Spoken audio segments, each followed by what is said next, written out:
Welcome to the Pursuit of Photography, where I'm your host, Katrina Jackson.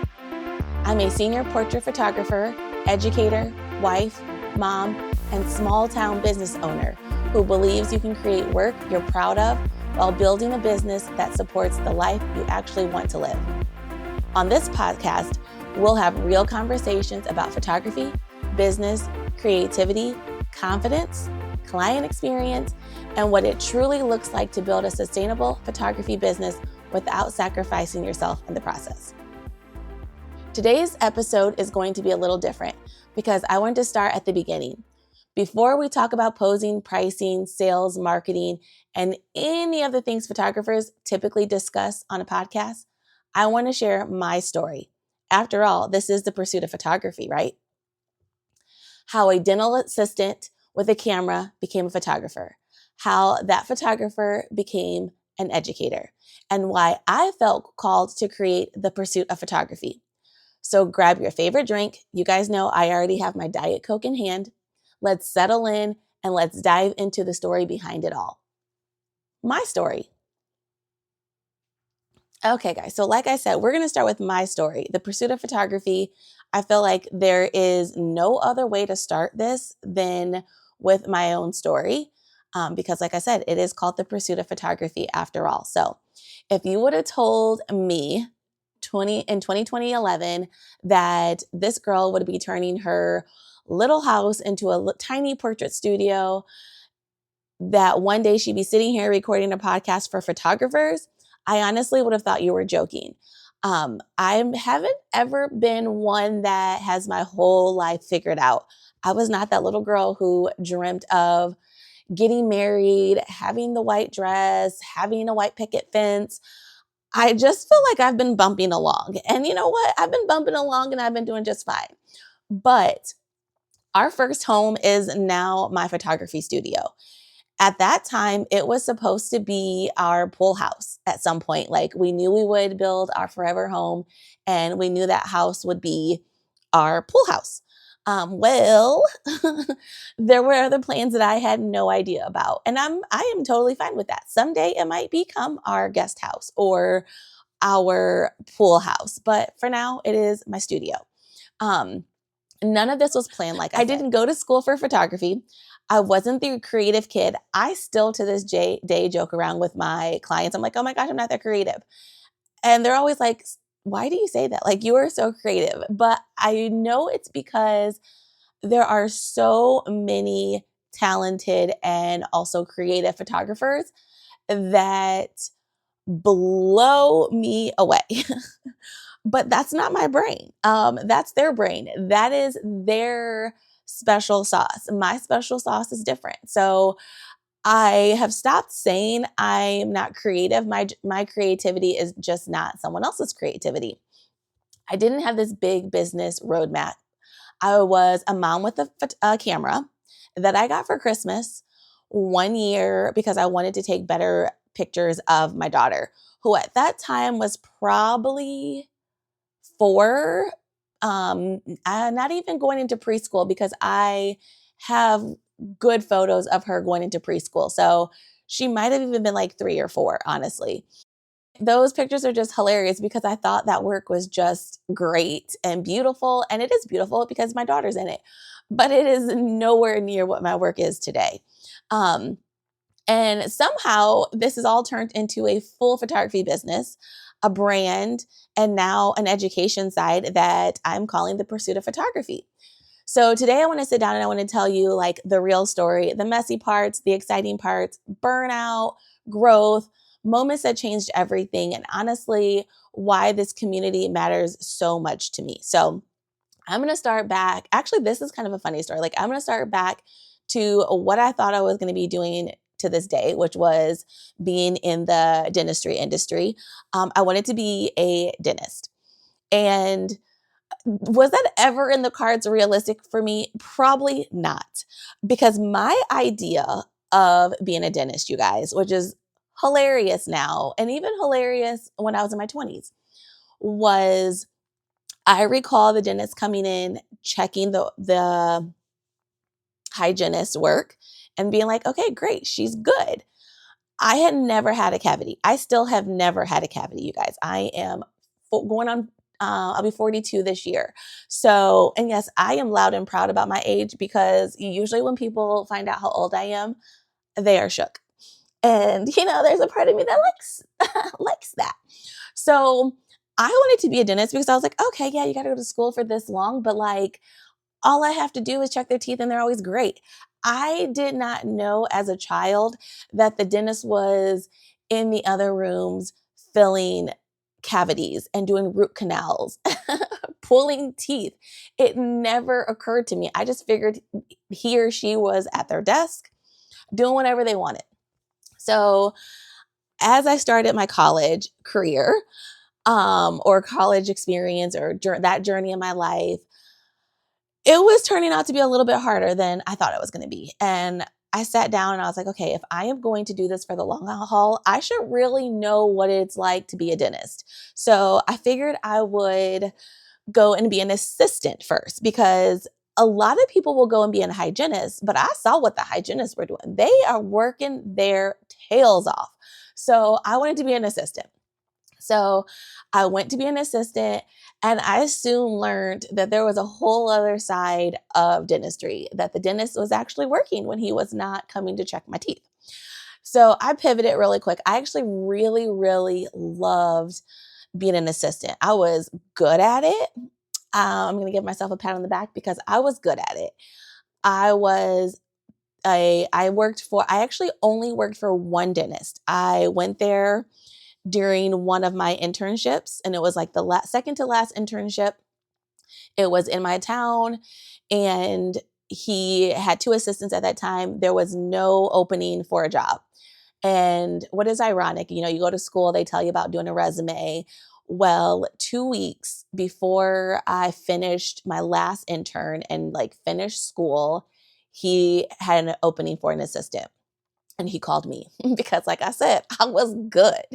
And I took the job. Like he never asked for a resume. I didn't even have a resume. I hadn't gotten that far yet. And so I had a job. I had my first big girl job, which is also crazy because I've only ever had, prior to photography, I only had two other jobs. Like my first job as a 15-year-old was working at the Ponderosa. And I will say, if you live locally, our Ponderosa was the bomb. Everybody in high school, not everybody, that's like, pushing it. But it was the spot to work at as a teenager. Now, I will say my tables would probably saw less of me. I was chatting in the back. I was having a good time. All the cute boys, they were working the grill. They were the younger ones were like the little bus boys. It was the spot to work at as a teenager. And then my second job when I turned 18, my aunt was the manager of the local CVS. And so I got a job there and I loved working there as well. They had decent hours. Yeah, I really liked that job too. And then when I met my husband, I ended up transferring to that town's local CVS. And then I worked for the dental assistant. So I don't really have a long track record of all the places I worked. I'm a hard worker and I was a good employee. Always have been. So anywho, I started working there, loved it. I worked there for 8 years. He was an older dentist. He was getting ready to retire. I saw that writing on the wall prior to me like going full time. It was an easy job. Like when I say I could, when I say I was spoiled, I looked into that job and I was spoiled. I had every other patient, which meant that when I didn't have a patient, I would clean my room. I would get like all of our instruments, you know, sterilized. And then I would sit there. I would sit there on Google. I would sit there on Facebook. I would sit there and start dreaming about my photography business. I was starting to take clients at that point. And by the end of that 8 years of working in the dentist, like working as an assistant, I had a good client base or had somewhat of a client base where I could definitely go in full time.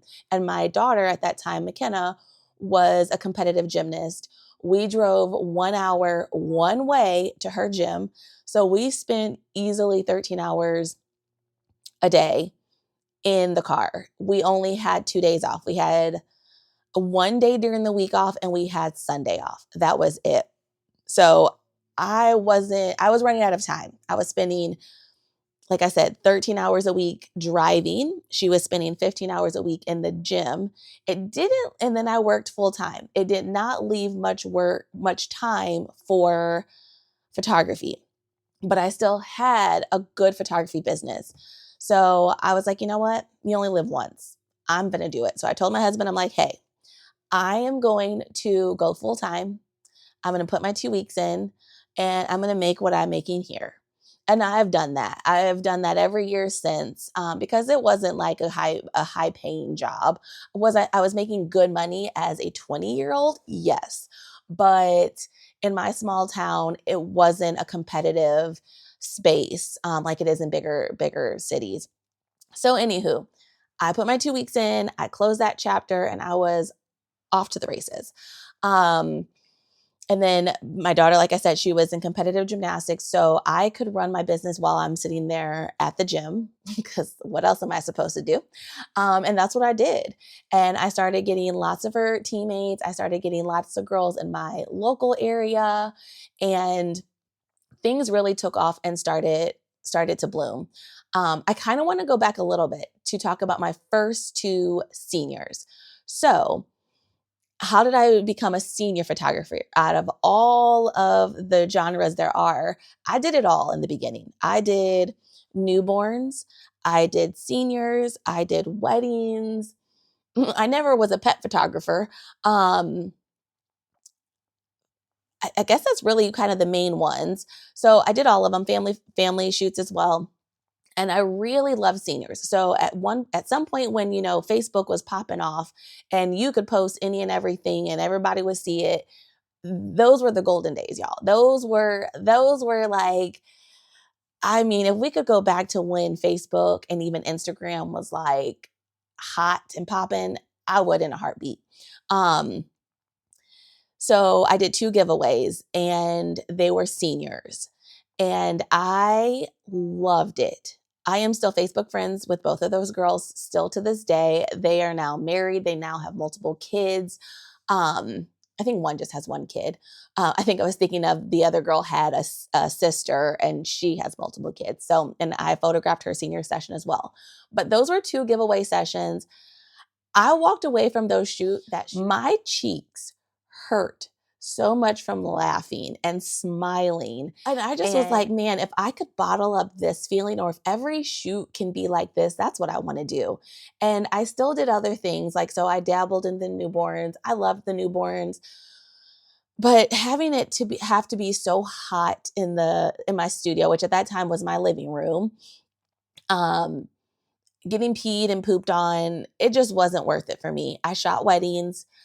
I am friends with those clients as well, still to this day, because they were local families. But I was starting to I always priced myself. Again, I think I just lucked into it. I didn't know what I was doing. Like I did it. But I priced myself. I've always priced my seniors to where I really enjoyed it and I knew I was good at it. So I priced it as such. And I was making more doing my seniors than with my wedding. So I was like, why am I doing a wedding? Why am I spending 8 hours on a wedding day and it's a Saturday when I could be doing seniors on a weekday and making what I'm making for this wedding, and if not more.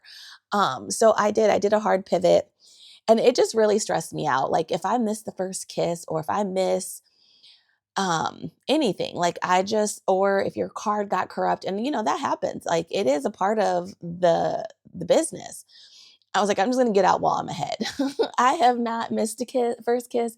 I haven't had a card, corrupt. At least if it's a senior session, yeah, that will stink to have to redo it, but it's a senior session. It's not someone's wedding day. So I did. I closed that chapter. I went all in on my seniors. Like I said, I jumped in head first, and I have not looked back.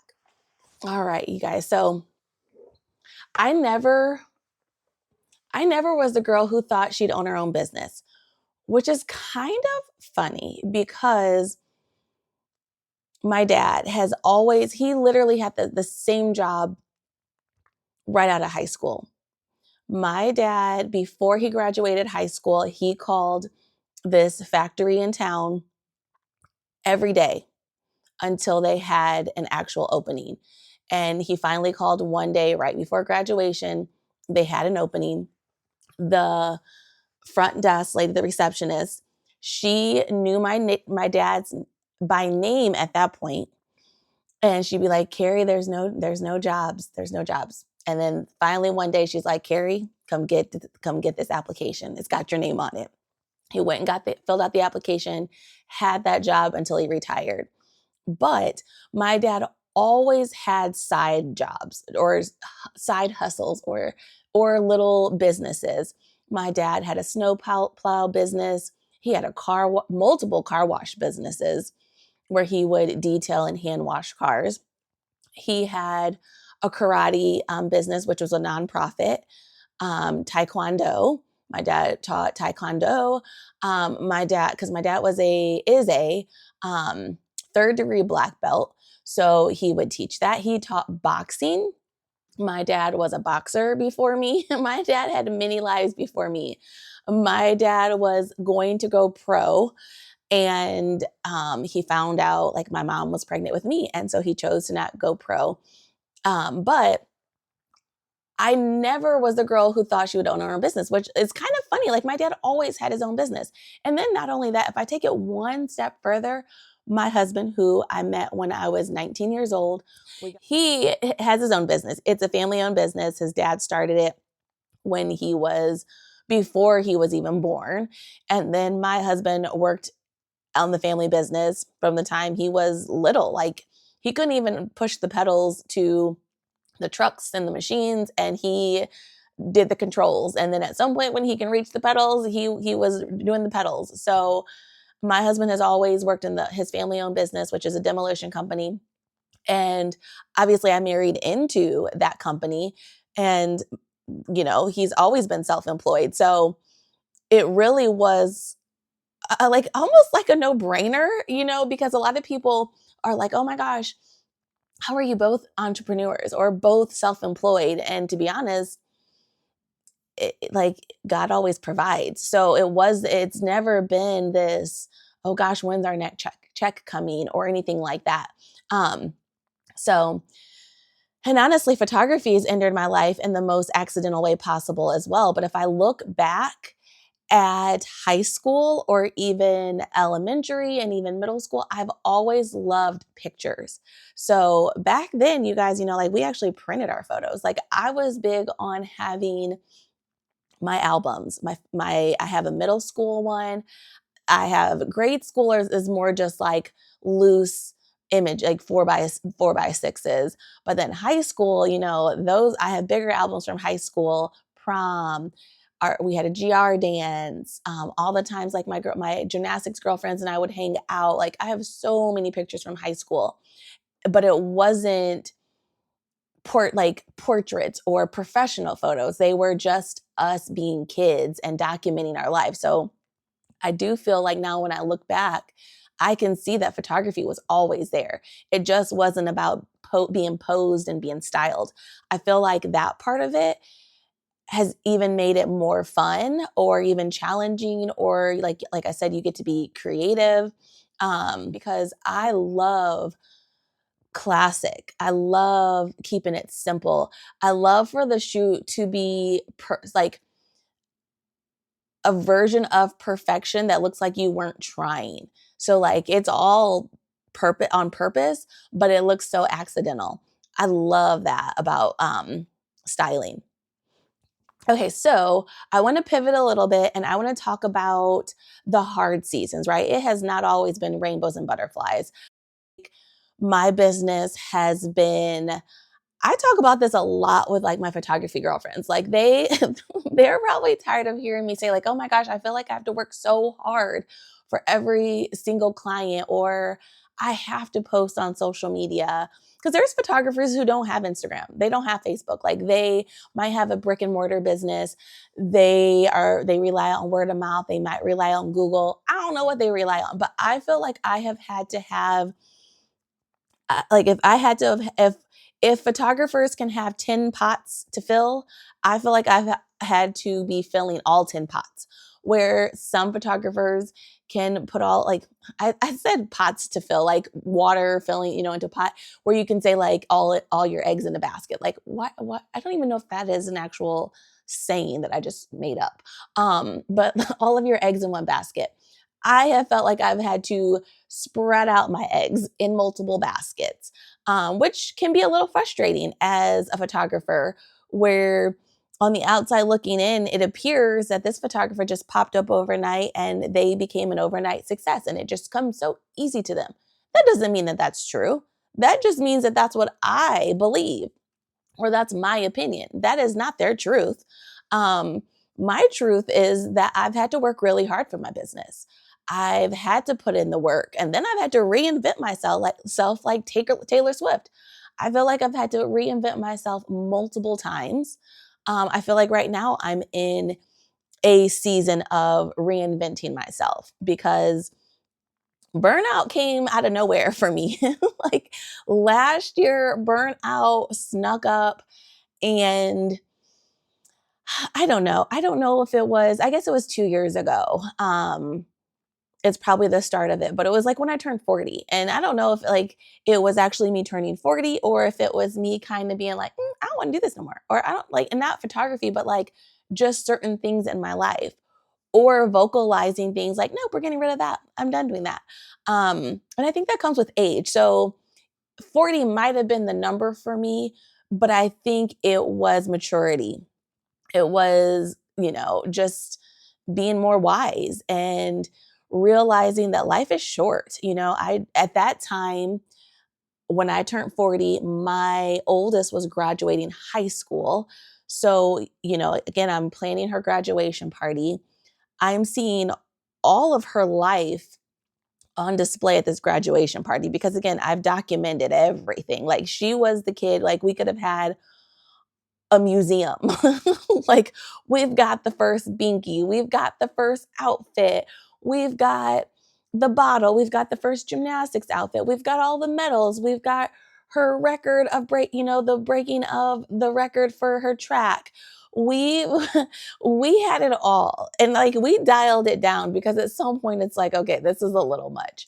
But seeing that display and seeing just how much I documented her life in imagery, not just for like professional photography, but also just the amount of pictures in her childhood album, her artwork over the years. Like you guys, when I say your girl did it, your girl did it. Like give me a bow and a ribbon, and I did that. But also with that is like, wow, this is so important. Like all of this was so important, but how do I want to move forward?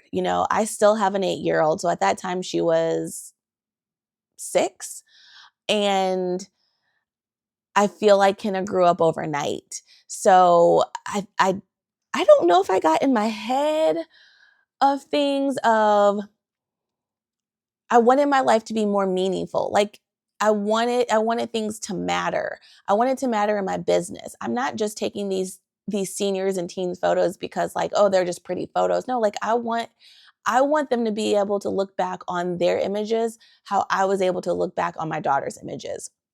And for her to be able to have those images, kids are kids, right? Teenagers are teenagers, young adults are young adults. They don't appreciate nothing now. But my hope is in 20 years when she will be 40-ish, she will be like, wow, I am so glad my mom put all of that time, energy, and effort in. And to see too, looking back, like she was seen, like I really poured into her. I hope it's appreciated. But anywho, so burnout happened. And you know what, right now, like as I'm talking about it, I'm like, what actually really happened? Like I remember it being this pivotal moment of me turning 40 and me just saying like, nope, I don't want to do this anymore. Nope, I don't want to do this anymore. I can think of some things right now, But I think some of it was me getting in my head. I think that's some of it too. And questioning, am I doing what I'm supposed to be doing? Right? Like, I am a photographer. I love what I do. But also, I realize that my photography that I am providing for my clients is my gift. That is my gift from God.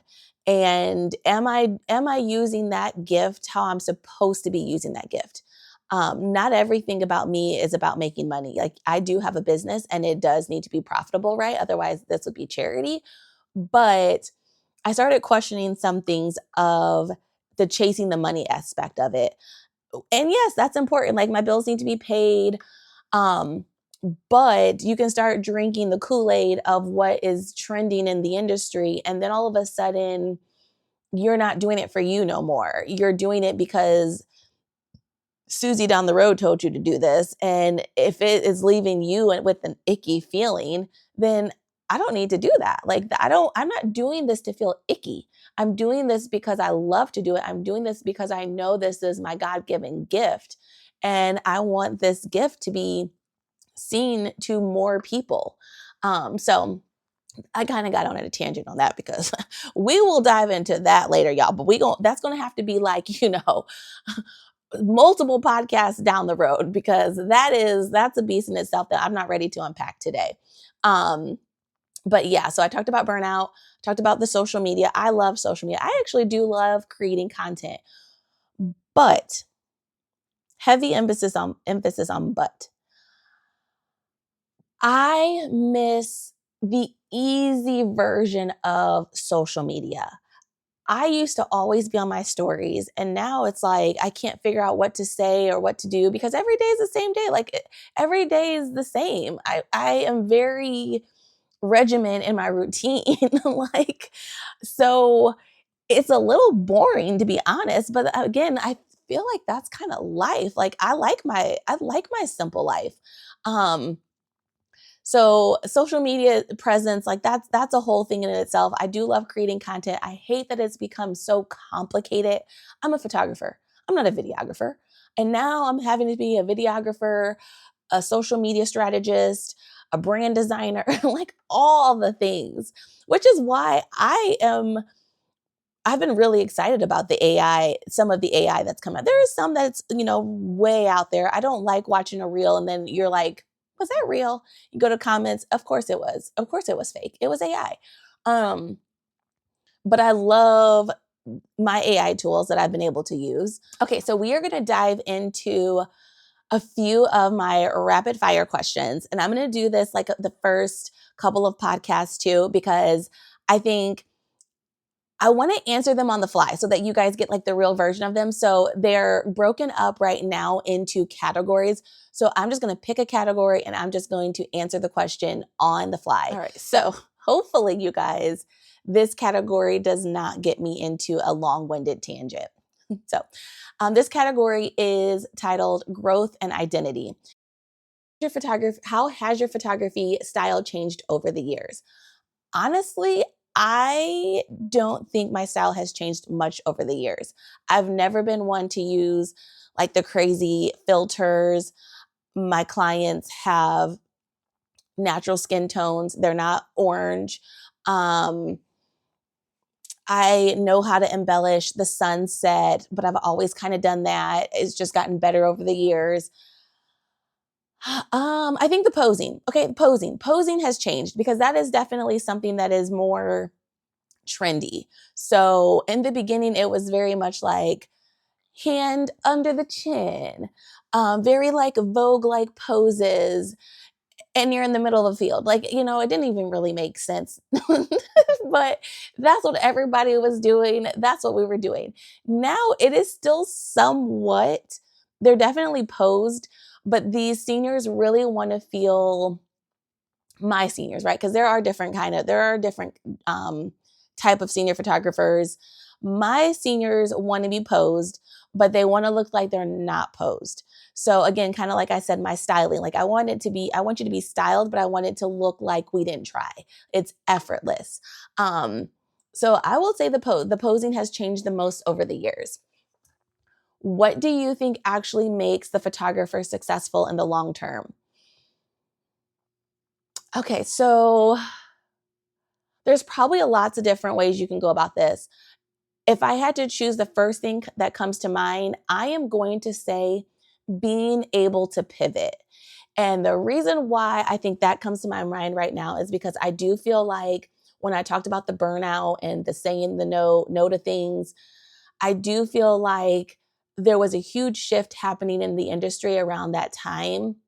And you feel it, like, right? You feel that shift happening, and you could do one of things. You can, dig your heels in the sand and do nothing about it and think your business is going to be as successful as it was in the beginning, or you can pivot and fully commit to the new pivot, or you could also do like a little bit of both. And I feel like, especially in like when I turned 40 2 years ago, I was doing a little bit of the both and then starting to question things. And I do still feel like there's still a huge shift happening because everybody wants digital. Everybody, we live in this Amazon, Prime, you order it today and it's here tomorrow, or you order it today and it's here in an hour. So everyone has been conditioned to think that that is actually normal, and it wasn't normal years ago, and it's also probably not healthy for us. That's what we try to tell our toddlers. Just because you want something, you don't get it when you ask for it. Right? So I think just being able to pivot. What parts of the business came naturally to you? Oh, hmm I'm gonna probably say the shooting, probably like the technical aspect of it. I don't feel like I am this, I know what I like, right? So I think shooting and knowing how to get like a proper exposure was easy for me. Um, and probably even editing. Because, like I said, editing, I would probably even say that part is probably more true than the shooting because my style hasn't changed much. So I think you have to have both of those components for the two to be true. So because my shooting or my exposure has been so consistent from the beginning till now, and my editing has been consistent from then to now, you don't see much change. So I would say that was natural for me. And what parts did not? I am not the girl that thrives on a shootout situation with other photographers because I get in my head, I'm second guessing everything. I prefer to be one on one with my client. And that's when I thrive. How did motherhood affect the way you built your business? Oh, that's an easy one. The fact that I just questioned that because I feel like, like I said, I have an almost 21-year-old and I have an almost 9-year-old. So, and they're very different individuals. And I think growing up, I don't know neither of their opinions on this, but I feel like growing up, I can see Kenna was one who loved pictures, loved photography. She's a videographer herself now. Um, I and she became both of my girls have become models through it. I could see kind of appreciating it for the art that it is and appreciating like, okay, I can see myself like I'm beautiful. I am all these things that my mom says I am. Lydia, on the other hand, could give two flying flicks. She is going to give you sass. She's going to give you lips. She's going to roll her eyes, and she wants to be done as soon as we start it. So she isn't really, it's not that she's not in front of my camera as much as that I have a really short window of shooting with her. And she's also not going to pose and do what I ask. So, and Kenna was one that she was a gymnast too, so she knew how to move her body. Lydia's a gymnast too, but she's not as far along as Kenna was in that journey. So when you're working with a gymnast, dancers, they know how to move their body. And so like if I would tell Kenna like to pose in a certain pose, it's going to look beautiful on her because she knows how to do it. She knows how to maneuver her body, manipulate her body for it to look good. Even when she was 13 years old, she was always just perfect at that.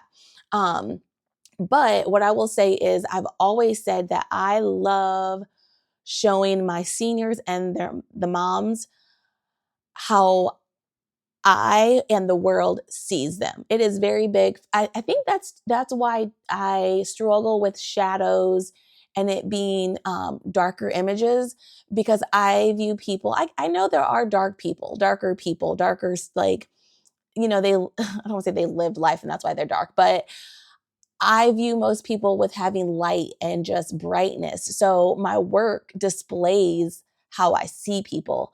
I love for the eyes to sparkle. I love for all that light to be coming in, because also I'm shooting high school seniors or even teens.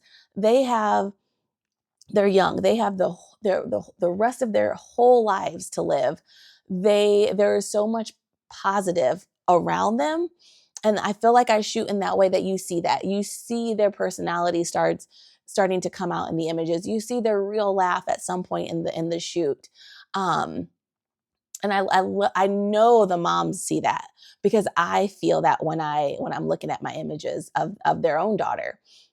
What did burnout or overwhelm look like for you personally? So I've touched on this. I think it was me starting to just question, like, am I going too far left? Am I questioning whether it's pricing, whether it's at some point, it used to be simple. Like we used to have a senior experience and it was simple. And then it became so complicated. And I just was like, is this all necessary? So I removed a lot of things. Like I had a huge style closet. I still have all the clothes, but they're not in anyone's face. If I have a shoot coming up, I think the girl's gonna be perfect, I will pull from it. If someone asks me like, hey, like I really like that dress, where can I get it? Oh, I have that. That's mine. I will pull it. I had tons of jewelry that I styled the girls and love it. Again, because styling the jewelry, the hats, it all goes a long way. But it started to feel suffocating. My studio started to feel like the walls were caving in. And I did a huge factory reset when I turned 40. And I had the walls repainted. I took everything off the wall, and the walls sat bare for a year. There was very little on the walls. And now this year, I finally put back up my wall art. I had sat down with my lab. We had built out several different clusters of like wall art. And y'all, I put the same stuff up that I had because you know what? I love it. I had moved my room around in the main room, like my IPS room. I had moved it around. I left it that way for a year. And I also moved that back this year. I moved it back. I kept some things, but I moved it back. And I just feel like that's home. Like I feel like that's how it's supposed to be. But I allowed myself that year to figure it out. I allowed my year to not make any decisions about the wall art that I was putting back up on the walls. And I feel like I made the right decision because after all, it's my business. So anywho, on that note, we are going to wrap up this first podcast, you guys. And I have to say, this, is it wrong for me to say that this is good? Okay, so, and the reason why I'm saying like this is good, because in January, when I was going to launch this podcast, I filmed 2 podcasts with 2 dear friends. And you guys, when I say everything that could have went wrong, the one, and I still could probably save it. There is no audio. My audio is gone. It's literally like my friend was talking to herself for the whole hour and a half. So I could listen to her and then I could go back and then I could re-record myself. And then the other one was, again, I don't know what happened. Her audio is perfect. My audio is like I'm talking over her audio in some places. So it almost looks like I'm cutting her off and talking over her. And I'm like, oh, gosh, that stinks. And they were both really, really good podcasts. And you know what? Maybe after I do a couple of these solo podcasts and get comfortable with talking and get comfortable with putting these out, maybe I'll do like a little hodgepodge of what those were, because they were great. They were great podcasts, because both of those, I picked two photographers that I respect in the industry, that I really admire their businesses, and they're talkers and they know their stuff. So maybe I'll do that, but I also know that they're not great in the sense of the audio's not perfect. So, all right, I think we're gonna end this, you guys. If today's episode resonated with you, I would absolutely love for you to share it on any of your social media platforms and tag me at Pursuit of Photography or at Katrina Jackson Photography, so I can connect with you personally. And if you're a photographer craving real conversations, better systems, more confidence, and a business that actually fits your life, make sure you follow along, because we are just getting started. Welcome to Pursuit of Photography.